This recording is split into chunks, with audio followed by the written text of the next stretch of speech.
What is up, YouTube? Bobbles and Ball Cards back with another video. Hope everyone is doing well out there. Hope you all have had a great week. First week of August is winding down. Everybody is pretty much, geared back up from going to the National and everything. So hope everyone is in good health and doing well out there. This is a topic, I've done a video similar to this before, but I've been getting more and more questions asked, privately, messages, that sort of thing, seeing comments float around. It almost seems like with the market, if you want to call it that, or the hobby, kind of adjusted itself back down, and people are kind of scrambling to figure out what they're wanting to do with the modern, ultra modern stuff. It's almost like some folks either, I don't know if they've learned, or if if they're trying to put their money into something safe right now.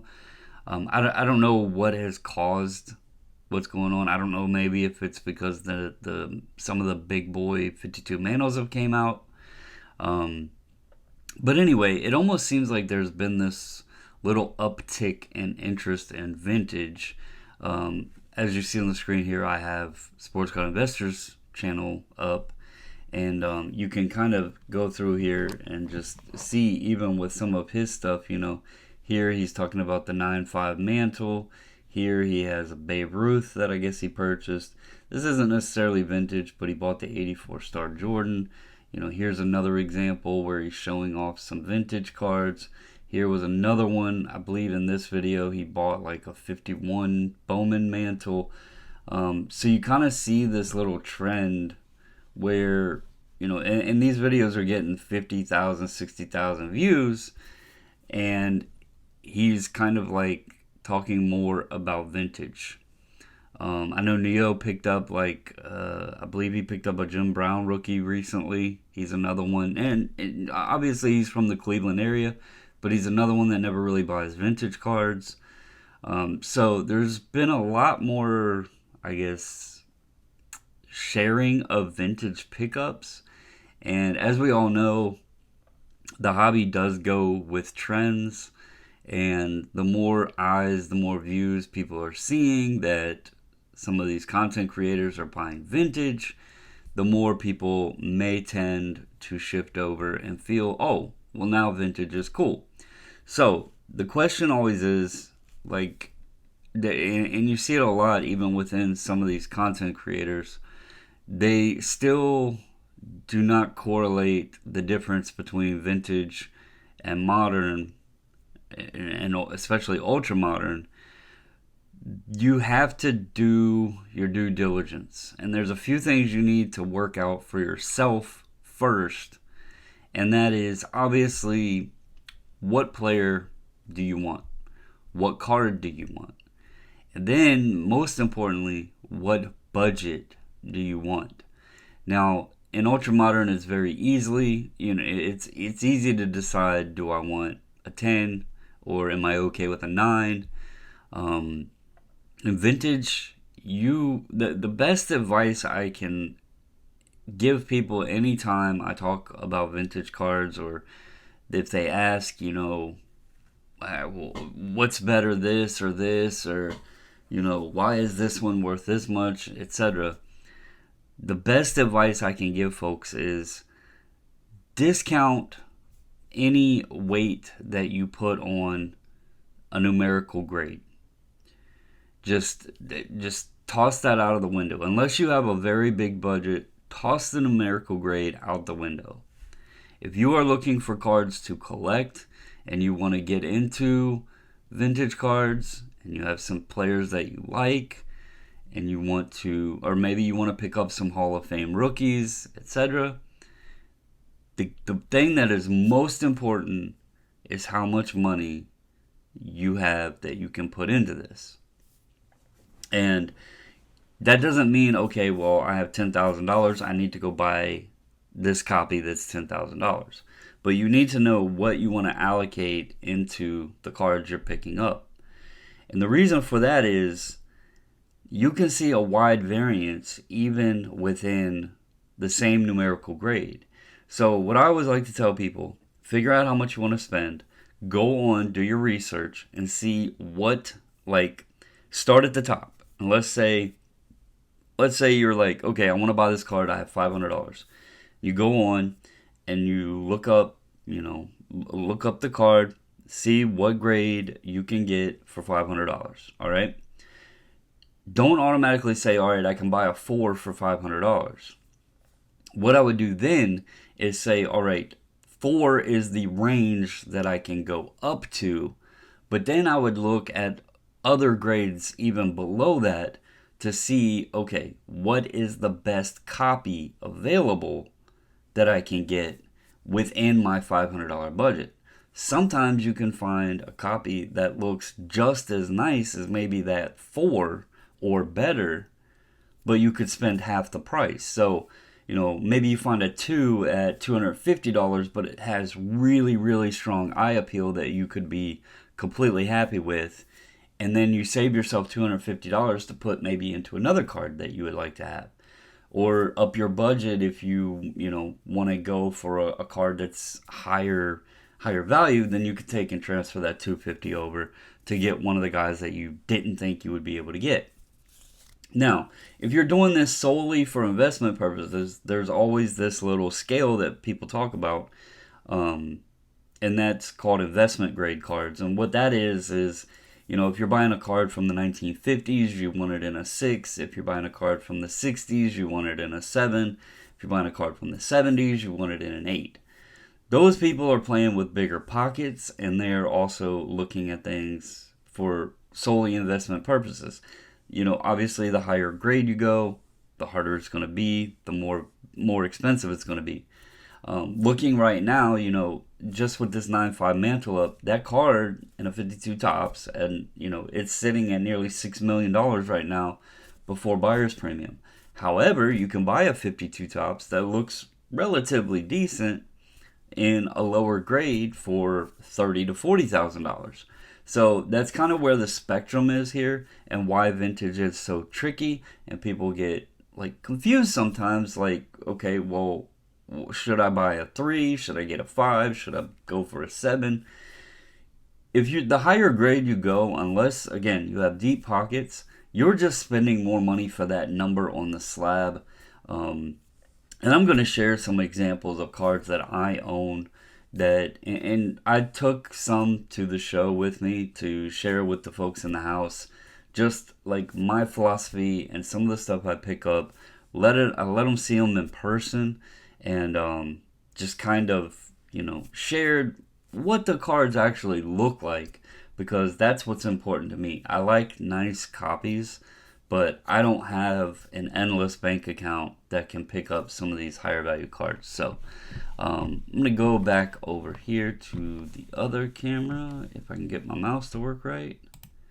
And we are going to share some of the copies. So here is a copy, and there's different elements to what happens with cards.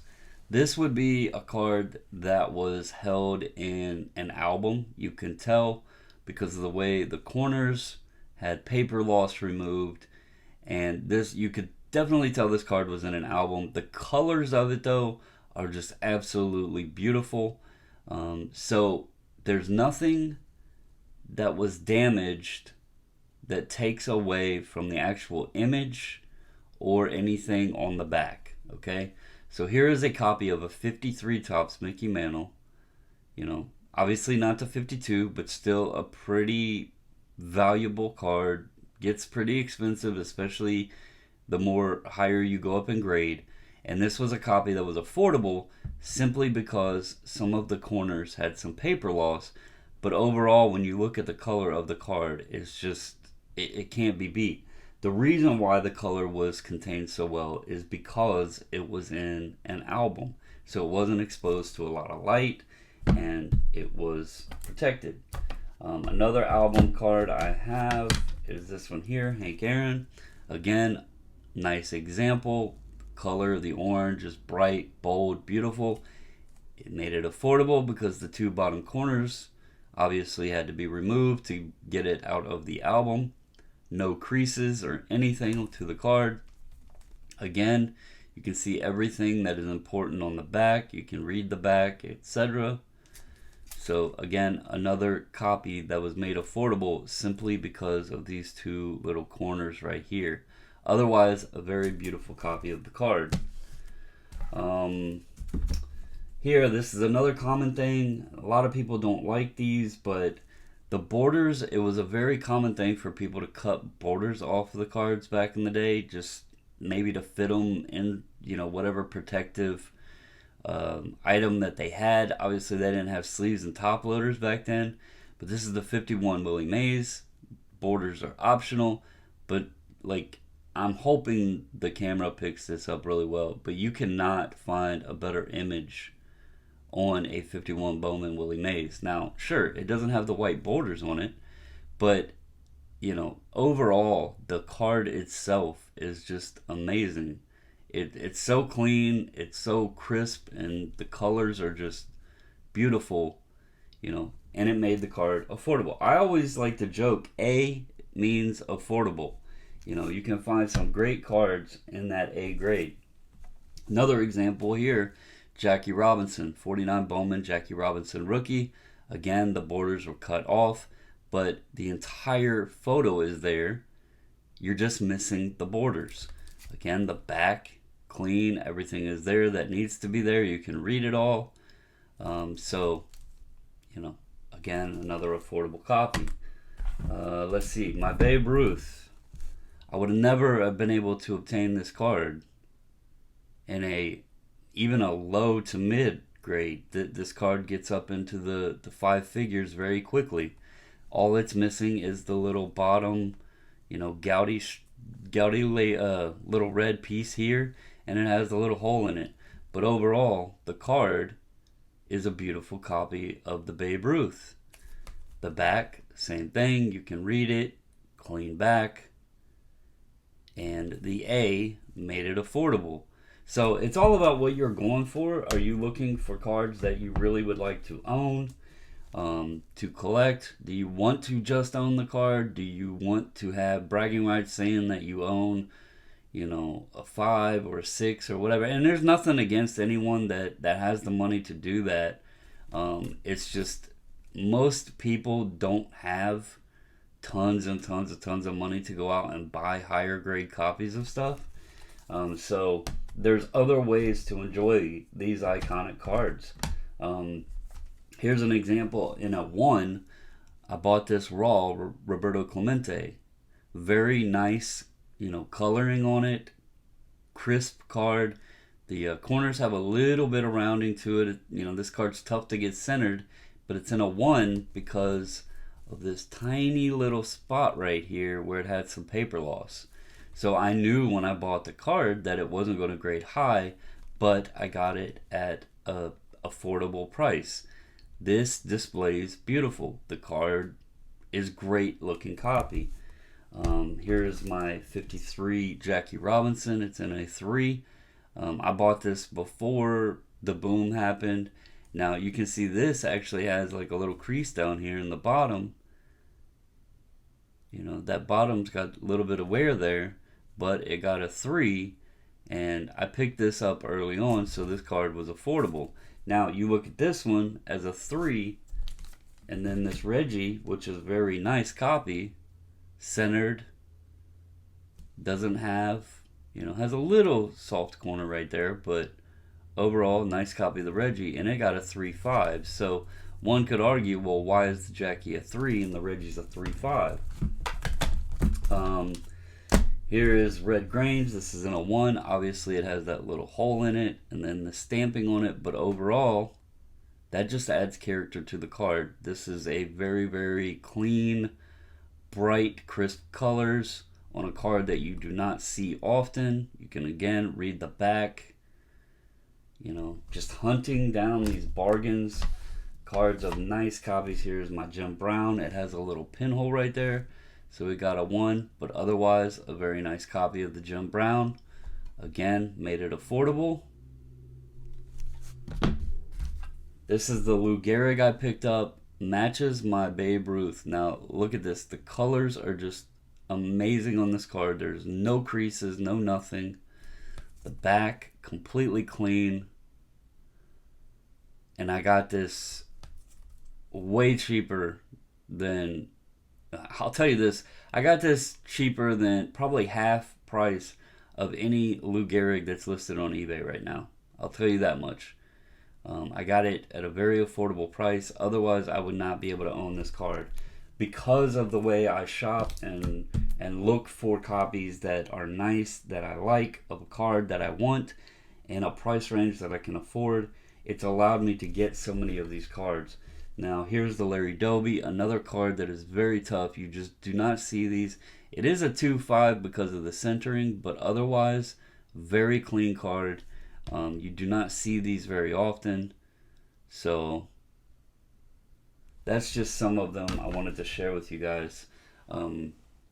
Again, if you're in it and you want the cards as investment pieces, all of these are investment pieces because all of them are going to have, sustainable values and most likely increase over time. I'm not saying they're going to make you rich. They're not going to increase, up to a 5 or 10, whatever it ends at, 9.5 Mantle range, but they most likely will have a return on them. And, we all know as top end cards go up, it normally drags the bottom end cards with it because as more people get priced out of your upper end grades, they have to trickle down into the lower graded, cards. So yeah, my best suggestion, and I hope everybody gets a takeaway from this, is discount. Don't worry about what the numerical grade is on the slab itself. If you're just wanting to collect these iconic vintage cards, don't look at the number. Don't even look at the slab itself. Look at what card has the best presentation, the best look to it. As I always like to say, hold it away from you. Do the presentation test, hold it away from you, and look at the card itself and say, what does this look like? If I put it in my display case, what does that card present as? So you can save yourself a lot of money. You can build an awesome collection.